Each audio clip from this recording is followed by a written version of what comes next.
નમસ્તે. Good morning વિદ્યાર્થી મિત્રો. ધોરણ 4 વિષય ગુજરાતી. એની અંદર આપણે 10 પાઠ સુધી સમજ મેળવી ચૂક્યા છીએ. બરાબર છે. તો 10મો પાઠ આપણે મૂળકના સરદારો જોયો હતો. ત્યારબાદ તમારા પાઠ્યપુસ્તકમાં પેજ નંબર 55 પર તમારા પાઠ્યપુસ્તકમાં પેજ નંબર 55 પર પાઠ 11 ઊંટ અને ફકીર. ચાલો બધા પોતપોતાનું પાઠ્યપુસ્તક ખોલશે.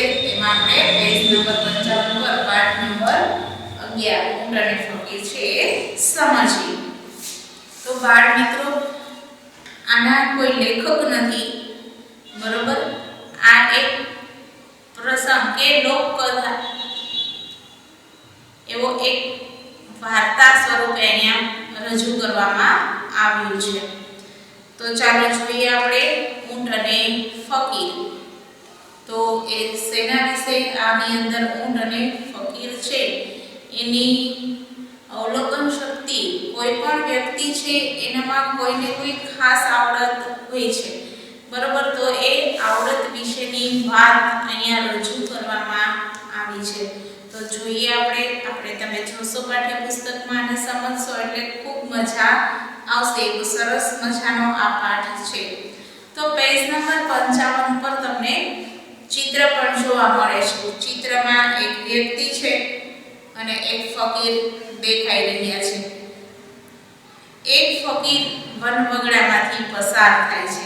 એક ફકીર છે ક્યાંથી પસાર થાય છે? ફકીર એટલે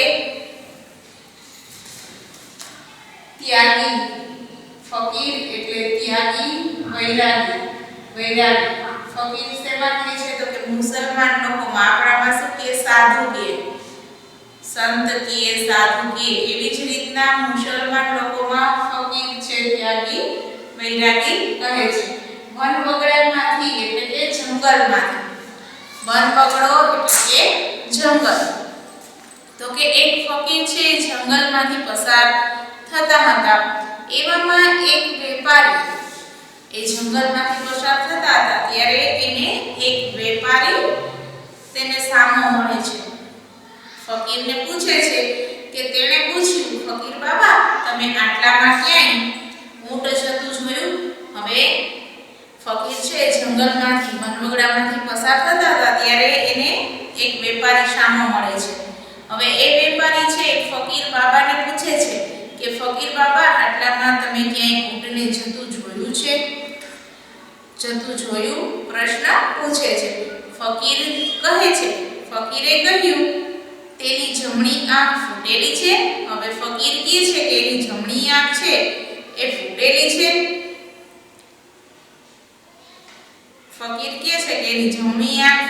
છે. તે ડાબે પગે ખોડું છે. તેની જમણી આંખ ફૂટેલી છે. તે ડાબે પગે ખોડું છે. તેનો આગલો એક દાંત પડી ગયો છે. તેની એક બાજુએ મધ તથા બીજી બાજુએ ઘઉં લાધ્યા છે.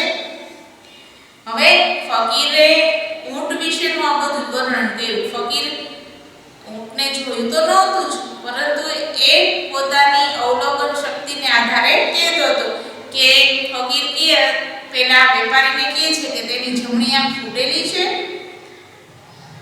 પ્રશ્ન પૂછે છે. તે ડાબે પગે ખોડું છે. તેનો આગલો એક દાંત પડી ગયો છે. તેની એક બાજુએ મધ તથા બીજી બાજુએ ઘઉં લાધ્યા છે. ફકીરના આ સવાલ સાંભળી વેપારી રાજી થતો બોલી ઉઠ્યો. હવે ફકીરે આ જે સવાલ પૂછ્યા આ સાંભળીને વેપારી છે તો રાજી થતો બોલી ઉઠે છે, ફકીર બાબા, એ જ મારું ઊંટ. તો એ તો વેપારી છે રાજી થઈ ગયો કે ફકીર બાબા, એ જ મારું ઊંટ. તમે તેને ક્યાં જોયું? અમે સૌ ક્યારના તેને શોધ્યા કરી છે. હવે એ વેપારી છે એ ફકીરને કહે છે કે ફકીર બાબા, એ જ મારું ઊંટ. તમે તેને ક્યાં જોયું? અમે લોકો ક્યારના તેને શોધીએ છીએ. ફકીર બોલ્યા, પણ મેં તમારું ઊંટ તો જોયું નથી. હવે ફકીર કહે છે કે મેં તમને એના વિશેનું વર્ણન કર્યું, બરોબર, ઊંટ વિશે, પણ એ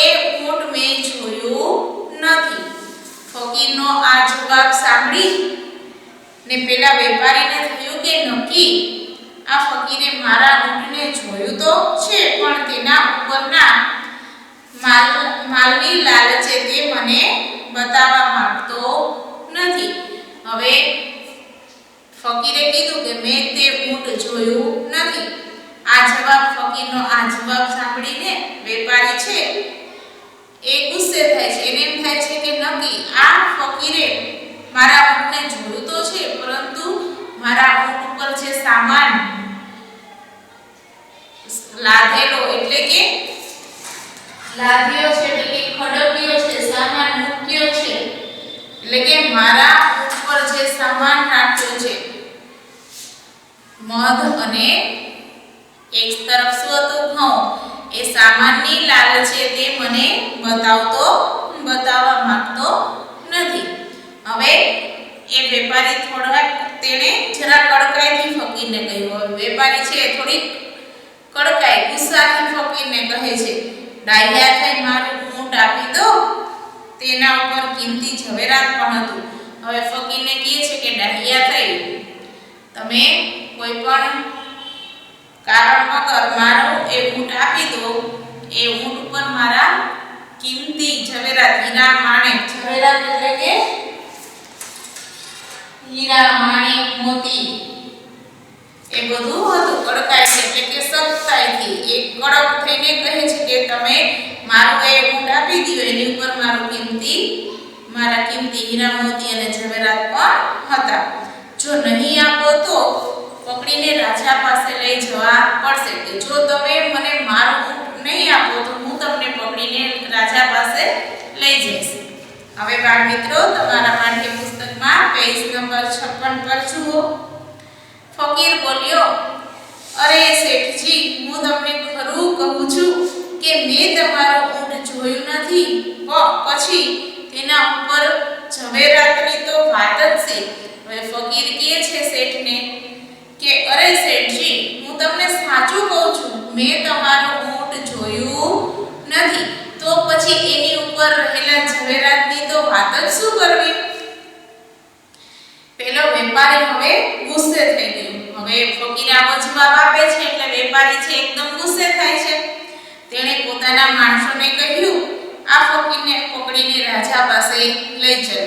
હવે વેપારી ગુસ્સે થાય છે અને પોતાના માણસોને કહે છે કે ચાલો આ ફકીરને પકડીને રાજા પાસે લઈ ચાલો. રાજાએ ફકીરની ઝડતી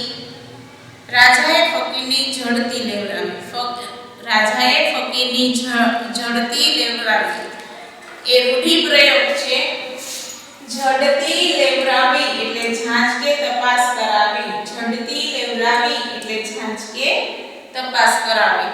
હવે રાજા છે એણે ફકીરની ઝડતી લેવડાવી એટલે કે ફકીરની જાત તપાસ કરાવડાવી, પરંતુ ફકીર પાસેથી કાંઈ નીકળ્યું નહીં. હવે રાજા છે એને ફકીરની તપાસ કરાવી, એની પાસે તો કાંઈ એને જોઈતું હોય તો હોય ને, એની પાસે તો કાંઈ નીકળ્યું નહીં. છતાં ફકીરે ઊંટનું જે વર્ણન આપ્યું તે તો બરાબર પેલા વેપારીના ઊંટનું જ હતું, તેથી તેણે એ ઊંટ જોયું નથી એ વાત કેમ મનાય. હવે ફકીર પાસેથી કાંઈ ના નીકળ્યું, પણ ફકીરે જે ઊંટનું વર્ણન કર્યું હતું એ બરોબર પેલો વેપારી હતો ને એના ઊંટના વર્ણન જેવું જ વર્ણન હતું. હવે તો એ વાત કેમ માનવામાં આવે કે ફકીરે એ ઊંટ જોયું નથી. તેના ઉપરના ઝવેરાતની લાલચે તેણે ચોક્કસ કંઈક સંતાડી દીધું છે એમ માની રાજાએ તેને સખત શિક્ષા કરવાનો હુકમ આપ્યો. હવે રાજા શું વિચારે છે કે એની ઉપર કિંમતી ઝવેરાત, હીરા માણેક, મોતી બધું હતું, એની લાલચે ફકીરે એને ક્યાંક સંતાડી દીધું છે. આવું માની તેને કડક શિક્ષા કરવામાં આવે છે. શિક્ષા કરવાનો રાજા હુકમ કરે છે. રાજાનો હુકમ સાંભળીને ફકીર બોલ્યા. રાજાનો હુકમ સાંભળી અને ફકીર કહે છે, રાજાજી, રહેમ કરીને પહેલા મારી વાત સાંભળો. હવે ફકીર આજીજી કરે છે, મહેરબાની કરે છે કે રહેમ કરીને એટલે કે દયા કરીને, રહેમ એટલે દયા. તો કે રાજાજી તમે દયા કરીને પેલા મારી વાત સાંભળો. ખરેખર મેં ઊંટ જોયું નથી. વાત એમ છે કે હું વનવગડામાં કેટલાય વર્ષોથી રહું છું. મને બધું અવલોકન કરીને જોવાની ટેવ છે.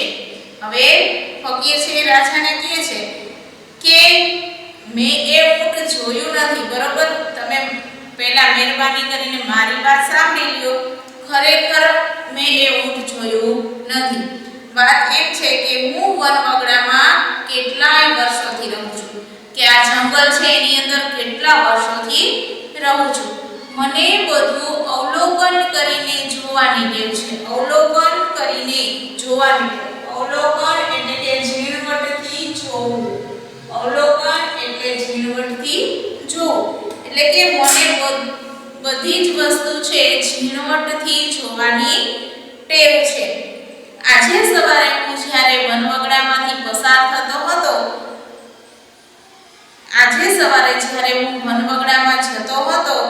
ત્યારે મેં જમીન ઉપર ઊંટના પગલા જોયા.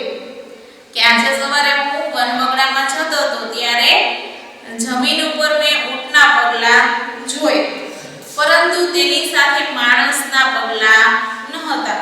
મેં ઊંટના પગલા જોયા પણ ઊંટની સાથે માણસના પગલા ન હતા. તેથી મેં માન્યું કે તે ઊંટ પોતાના માલિકથી છૂટું પડી ગયેલું હોવું જોઈએ. કે આથી મેં અનુમાન કર્યું કે એ ઊંટ છે પોતાના માલિક આગળથી છૂટું પડી ગયું હશે.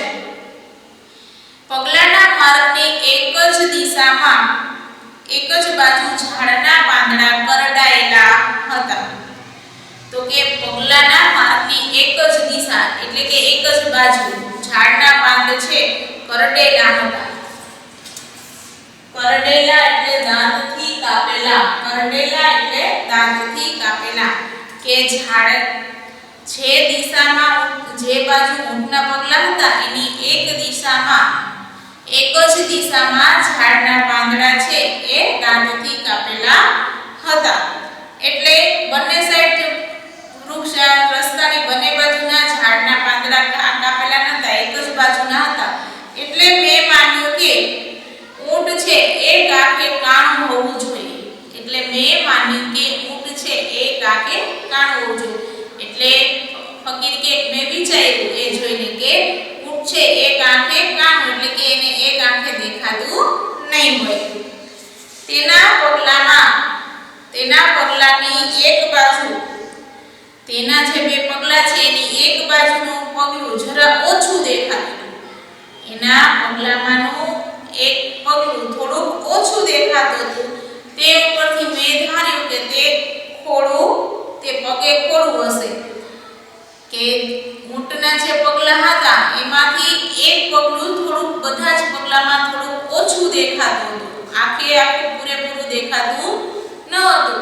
એટલે ફકીરે કે મેં વિચાર્યું કે એ ઊંટ છે એ પગે ખોડું હશે, એટલે કે ખોડવાળું હશે અથવા તો લંગડું હશે.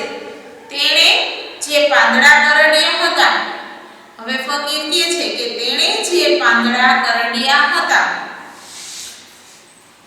તે પાંદડાનો વચમાંનો ભાગ લટકતો રહી ગયો હતો. તે પરથી મેં માન્યું કે તેનો આગલો એક દાંત પડી ગયો હશે. તેણે જે પાંદડા કરડ્યા હતા તે પાંદડાનો વચમાંનો ભાગ લટકતો રહી ગયો હતો. તે પરથી મેં માન્યું કે તેનો આગલો એક દાંત પડી ગયો હશે. હવે તેણે જે પાંદડા કરડ્યા એટલે કે તેણે જે પાંદડા ખાધા હતા, કરડ્યા એટલે કે પાંદડા જે ખાવા માટે તોડ્યા હતા એ પાંદડામાં વચ્ચે થોડોક ભાગ પાંદડામાં લટકતો રહી ગયો હતો. એટલે ફકીર એવું વિચારે છે કે એ ઊંટ છે એનો આગળનો એક દાંત છે એ પડી ગયો હશે. તે માર્ગની એક બાજુએ ઘઉં વેરાયેલા હતા અને બીજી બાજુએ માખીઓ ગણગણતી હતી. હવે રસ્તા ઉપર માર્ગ એટલે કે રસ્તા ઉપર એક બાજુ ઘઉં વેરાયેલા એટલે કે ઢોળાયેલા હતા અને બીજી બાજુ માખીઓ ગણગણતી હતી. એ ઉપરથી મેં અનુમાન કર્યું કે ઊંટની એક બાજુએ ઘઉં અને બીજી બાજુએ મધ લાગ્યું હશે કે એક રસ્તા ઉપર ઘઉં ઢોળાયેલા હતા બીજી બાજુ માખી હતી. એ ઉપરથી મેં વિચાર્યું કે ઊંટની ઉપર એક બાજુ ઘઉં હશે અને બીજી બાજુ મધ ગોઠવાયેલું હશે. કોઈ માણસ તેની ઉપર બેઠું હોય તો ઘઉં કે મધ નીચે પડવા ન દે. એટલે કે જો કોઈ માણસ એ ઊંટની ઉપર હોત તો એ ઘઉં કે મધ છે એને નીચે ઢોળાવા ન દે. એ ઉપરથી મેં માની લીધું કે ઊંટ એકલું તેના ધણી પાસેથી નાઠવું છે. એટલે જો આ બધું ઢોળાયેલું હતું એ જોઈને મેં વિચાર્યું કે આ ઊંટ છે એ એના ધણી એટલે કે માલિક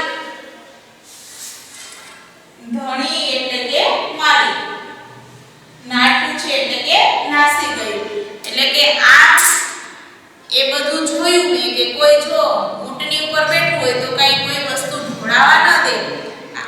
તો કોઈ માણસ તેની ઉપર બેઠું ના હોય તો ઘઉં કે મધ નીચે ન પડવા દે. કોઈ માણસ બેઠું હોય તો એ કઈ વસ્તુ નીચે ન પડવા દે.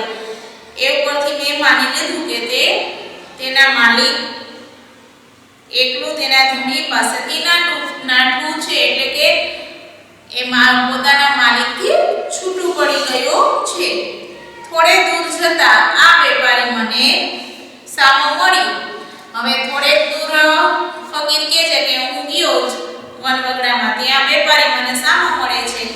એણે મને અને ઊંટ વિશે પૂછવા લાગ્યો કે આ વેપારી મને સામો મળ્યો અને એને મને ઊંટ વિશે પૂછ્યું. મેં તેને ઉપર પ્રમાણે ઊંટનું વર્ણન કર્યું. હવે એ વેપારીએ મને પૂછ્યું એટલે મેં રાજા સાહેબ મેં તમને જે વર્ણન અત્યારે સંભળાયું ઊંટનું એ જ વર્ણન મેં વેપારીને કર્યું. તે ઉપરથી તેને લાગ્યું કે તેનું ઊંટ મેં જોયું છે. આ ઊંટનું વર્ણન મેં કર્યું એના ઉપરથી એ વેપારીને એમ થયું કે મેં તેનું ઊંટ ચોર્યું છે. પણ ઝવેરાતની લાલચે હું તેને બતાવતો નથી. પરંતુ રાજાજી હું સાચું કહું છું કે મેં ઊંટ જોયું પણ નથી કે સંતાડ્યું પણ નથી. હવે એ સામો મળ્યો અને મેં વર્ણન કર્યું વેપારી સામે.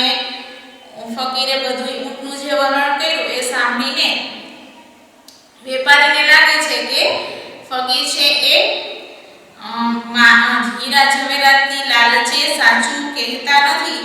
પરંતુ રાજાજી હું સાચું કહું છું મેં ઊંટને જોયું પણ નથી અને સંતાડ્યું પણ નથી. રાજાએ આ સાંભળીને ખાતરી થઈ ગઈ. હવે રાજાએ ફકીરે જે વાત કરી એ વાત સાંભળીને ખાતરી એટલે કે વિશ્વાસ થઈ ગયો કે ફકીર જે કહે છે સાચું કહે છે. રાજાને આ સાંભળીને ખાતરી થઈ કે ફકીરે ખરેખર ઊંટ જોયું નથી કે સંતાડ્યું નથી. ફકીરની વાત સાંભળી અને રાજાને એની ઉપર વિશ્વાસ આવી ગયો એની વાત ઉપર કે ખરેખર ફકીરે એનું ઊંટ જોયું વેપારીનું ઊંટ જોયું પણ નથી અને સંતાડ્યું પણ નથી. તેણે ઊંટ વિશે જે કહ્યું તે અવલોકન કરવાની ટેવ ઉપરથી જ કહ્યું.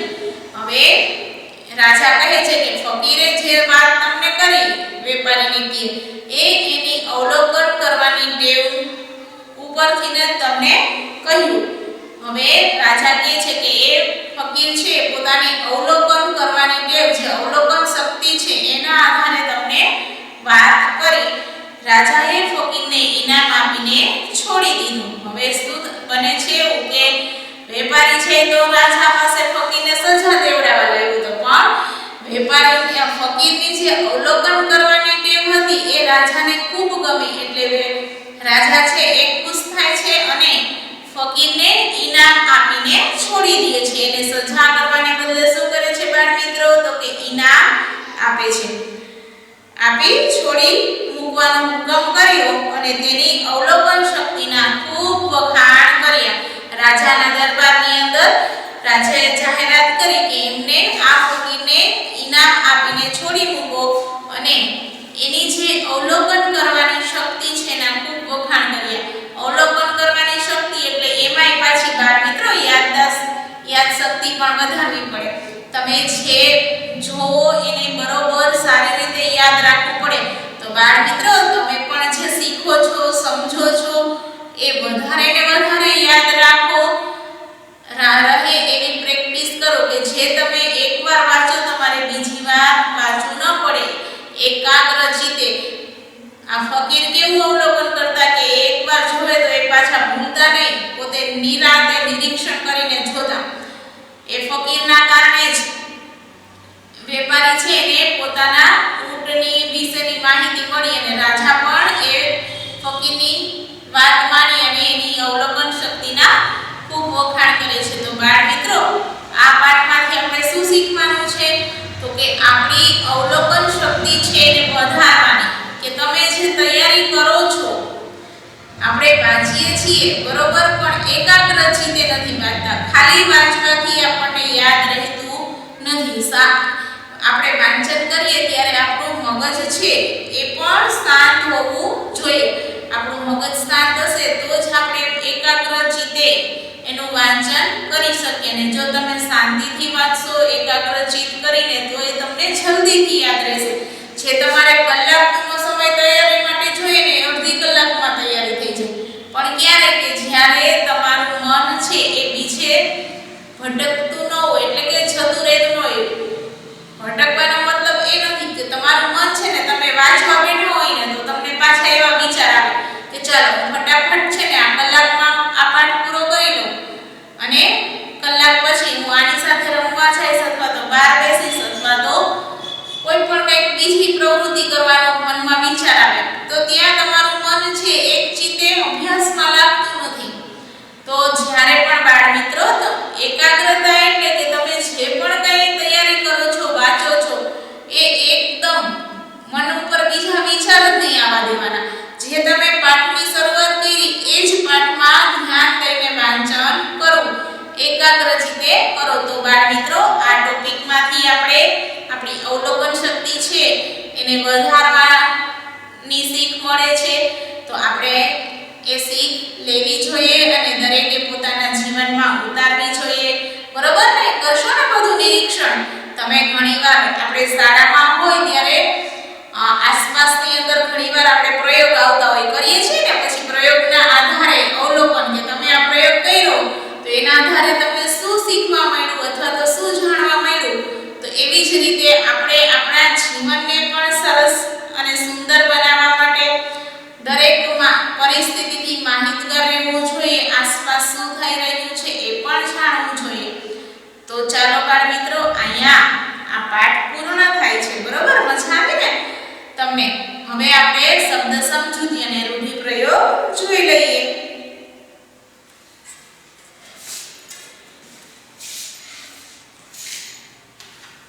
પાઠમાં આવતા અઘરા શબ્દ કે જે તમને પહેલા ક્યારેય સાંભળ્યા ન હોય. ફકીર એટલે કે ત્યાગી, વૈરાગી અથવા તો મુસલમાન. વન વગડામાંથી એટલે કે જંગલમાંથી. ખોડું એટલે ખોડવાળું, લંગડું. લાદ્યા એટલે ખડક્યા છે, સામાન મૂક્યો છે. ક્યારના એટલે ઘણા સમયથી. લાલચ એટલે લોભ. કડકાઈથી એટલે સખતાઈથી. ઝવેરાત હીરા, માણેક, મોતી. જવાહીર વગેરે. હીરા, માણેક, ઝવેરાત એટલે હીરા, માણેક, મોતી. હીરા, માણેક, મોતી, જવાહીર વગેરે. રહેમ એટલે દયા. અવલોકન એટલે ઝીણવટથી જોવું તે. કરડેલા એટલે દાંતથી કાપેલા. કાણો એટલે એક આંખ વાળું. બણબણતી એટલે બણબણ એવો અવાજ કરતી. ધણી એટલે માલિક. નાઠું છે એટલે નાસી ગયું છે. વર્ણન કર્યું